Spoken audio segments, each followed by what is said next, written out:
What do leaders do as business coaches to separate themselves from the followers? That's what we're discussing on this episode of the Business Coaching Success Podcast. Let's jump in.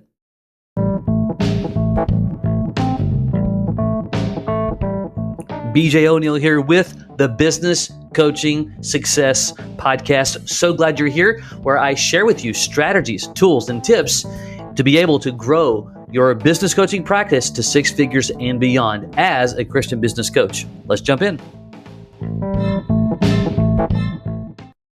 Welcome.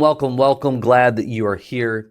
In this episode, we are going to dive deep into this conversation about leadership and the activities, the way you think, how you behave, how you present yourself, how people think about you, how they see you as a leader, as a business coach, as a business strategist.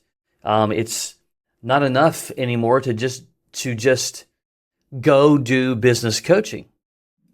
Probably wasn't ever enough in that regard. It's all about how we present ourselves. And part of that is just how you want to be presented, how you want to think, how you want others to interact with you. That's what we're going to jump in today. I'm going to give you 10 areas to think about, to ponder prayerfully. Some of them will make some sense to you. Maybe they'll add some value to you. Perhaps a few will kind of get you into the aha zone and go, I've not considered that in that manner before.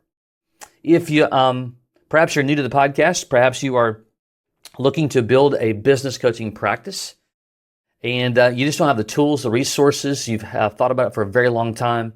You just don't know where to start. You can go to businesscoachmastery.com. That's businesscoachmastery.com. There are some resources there you can get. We'll show you exactly what we do in supplying a done-for-you systematic approach to building a profitable business coaching business and practice as a Christian man.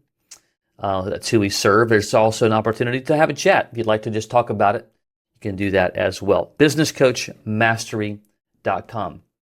If you listen via and or watch via YouTube, don't forget to subscribe. Same thing on Apple or Spotify.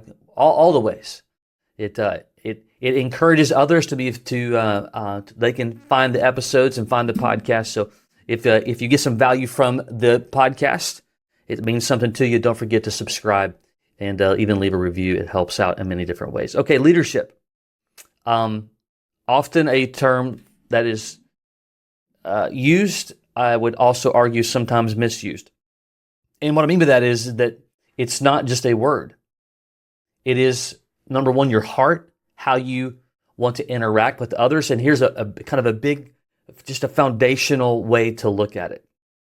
I do not encourage and endorse just as a business coach and strategist.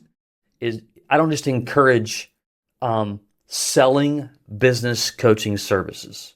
Okay, what we want to do is we want to build legitimate, long-lasting, solid relationships. We want to add value to those people that we are building relationships with, and we want to do that with everybody we come in contact with. Yes, we need to get paid. Yes, we have to make a living. Yes, we want to get clients. But I find that those who have an appetite for just adding value to all and understanding that the money will follow, yes, we're going to have a plan. Yes, we're going to be strategic. Absolutely. But if all you do is are interacting with those people that you believe are going to be clients and eliminating building relationships with others, I just don't see that as leadership. I see that as just selling. And just so that you're aware, if you're new to the coaching game, your prospects will smell that and sense that as well. They will sense that you're only in it to get a client and get paid. And that just is a limiting belief. It's a small mindset. It lacks abundance. And I want to encourage you to look at it differently and to develop yourself as a leader. I love leadership. I love the conversations around leadership. I'm very fortunate and honored to be a founding partner with the John Maxwell team, now Maxwell Leadership Coaching. And man, it's been a big part of my journey in my own life. So I'm gonna dive in, get my words out. I'm gonna dive in. We're gonna talk about 10 areas on just what leaders do, what followers do.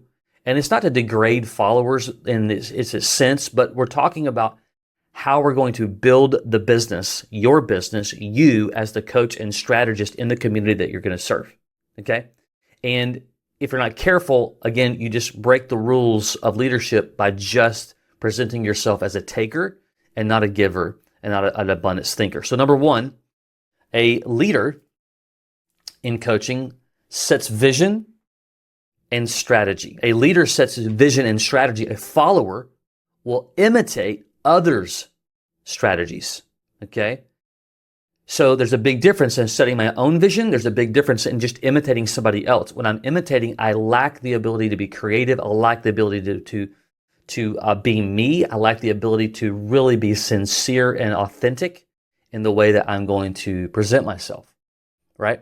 And it doesn't mean in the very beginning, yes, we're going to take some cues oftentimes from others, but the bigger point is eventually I'm going to set vision and strategy. I'll spend time studying strategy. I'll really pray about, process what makes the most sense for me in setting my own vision and my own path. Number two, leaders as coaches, they innovate and take calculated risks. They innovate and take calculated risks. Followers, on the other hand, focus only on short-term gains. In other words, what's the smallest amount I can do, the least amount I can do it to just get that one thing done today. And because they're not setting any strategy, because they're not setting any of their own vision, they're just looking to be able to, get this one thing done, the next thing's one thing done. They don't really have any focus on how do I innovate for the future and what are some of the risks that I take. When we talk about risks, by the way, we don't mean unprofessional risks or irresponsible risks. A calculated risk is, hey, I've never done a workshop before. I'm going to do a workshop. The risk is I'm going to have to learn. The risk is I'm probably going to make some mistakes. The risk is I may not do it right in the beginning. Likely you won't. Maybe not wrong, but there's things that you'll learn. But a follower isn't going to make the innovation and the calculation to take the risk to just get out there and perhaps move out of their comfort zone to do something new that they've never done before. And that's the reason why they only focus on the short term. Third, leaders in coaching, they develop and share original content. Followers, however, they replicate existing content. Now, there are times, sure, you read a book, you watch a video, you see somebody else and it means something to you, and the message like, oh, that's really good. I want to share that as well. When you put it into your own voice is the point. That's what we're talking about. When you're just regurgitating literally word for word, that is the replication of somebody else's. We don't want to do that. A follower, however, is going to study what they're learning. I do this all the time. I read a lot of books, and a phrase, a paragraph, a chapter really jumps out at me, and I harness that and really turn that around and put that into my own words of how I want to make an investment in the lives of other people. And it's not said the same way. The message could be similar to some degree, or sometimes it's not. But yet, I did absolutely, I was influenced, is probably a good word, by a paragraph, a statement, another social media post or whatever. But when we're just replicating it, we're not putting no thought process into it. We're not even making any considerations of how do I make this mine. That's a follower. A leader in business coaching and strategy builds and leads communities. Builds and leads communities. However, a follower simply joins existing communities. This could be everything from I'm going to start my own networking group. I'm as a believer, and it's a very natural thing to where we start some men's-based ministry style. Either small groups that are centered around growing a business or whatever, and here's where a lot of people will misunderstand. It doesn't mean that you can't, that just if you join a chamber of commerce or a BNI group or all the different types of networking opportunities that might exist in your neck of the woods or online through LinkedIn, Facebook, and Lineable and those kinds of things. But it's what you do inside those groups. So you can still lead and build communities inside pre-existing networks. That's the whole point. But when you just join and you go and you follow, you don't invest, you don't create your own, that's a follower. We want to be leaders. Leaders, number 5, they collaborate with others who are influencers. Leaders collaborate with others who are influencers. Followers, on the other hand, simply just follow industry trends only. They lack the collaboration. This could be other coaches. This could be business owners. This could be leaders in the community. Doesn't matter. Like, collaboration matters. It's also a part of leverage. I talk about all the time, I'm a person of leverage. It's not about doing it to make it easier and to make it easy. It's about doing it to be able to leverage and to get more mileage out of something. Well, when you're collaborating with others, you're getting access oftentimes to their networks. You're getting access to meet other people. You're leveraging that relationship to help continue to make an investment to other people and to add value. That's what a leader does. But a follower doesn't do that. A follower simply is going to just follow, a trend, if you will, and never showing themselves as to be a leader. Number 6, a leader continuously learns and improves.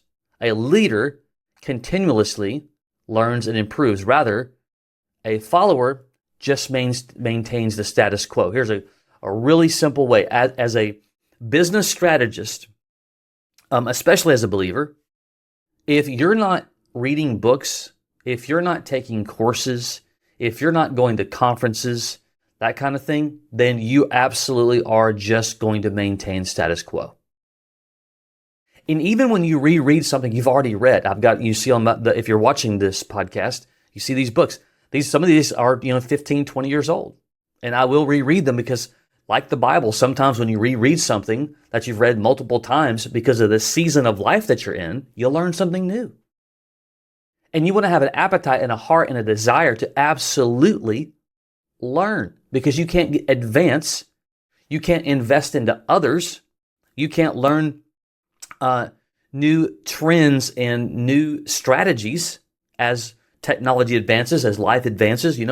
We're not riding horses anymore. We're driving extremely advanced cars, right? Well, if you're never, on the forefront of understanding, and I'll tell you, talk about leverage.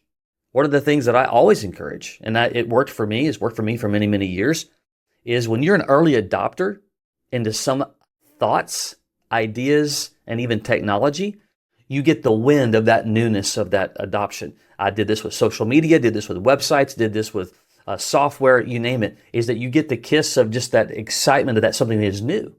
Well, you can't do that when you're not learning, when you're not constantly learning in some capacity, okay? Number 7, leaders take bold stands and they challenge status quo. Leaders take bold stands and challenge status quo. Whereas a follower, all they simply do is focus on the problems, and they never have any desire to look for solutions. Okay?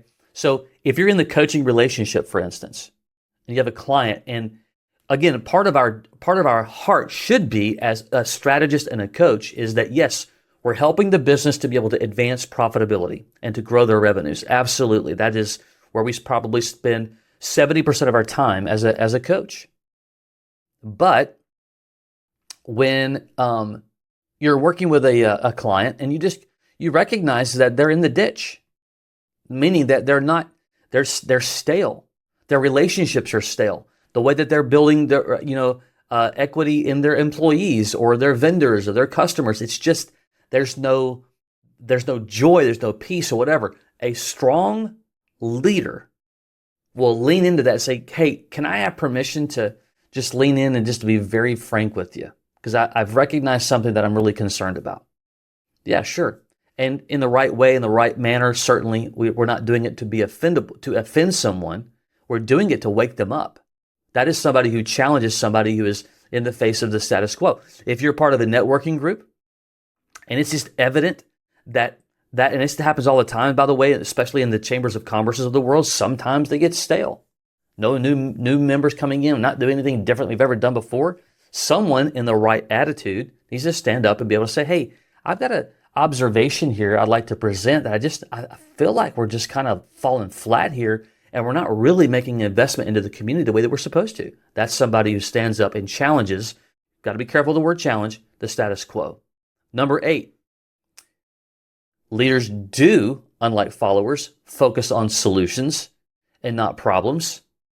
And followers, oftentimes, they're just seeking validation from others.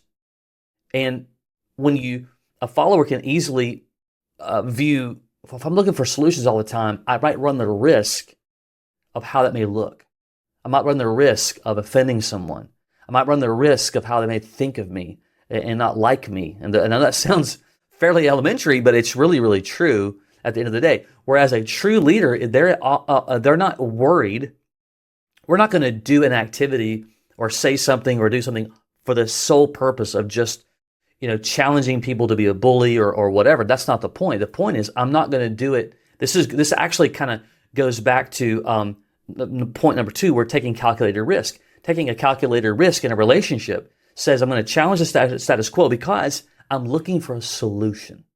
Like, I'm recognizing that a problem exists. I'm not worried about how you feel about me because I want to do the right thing.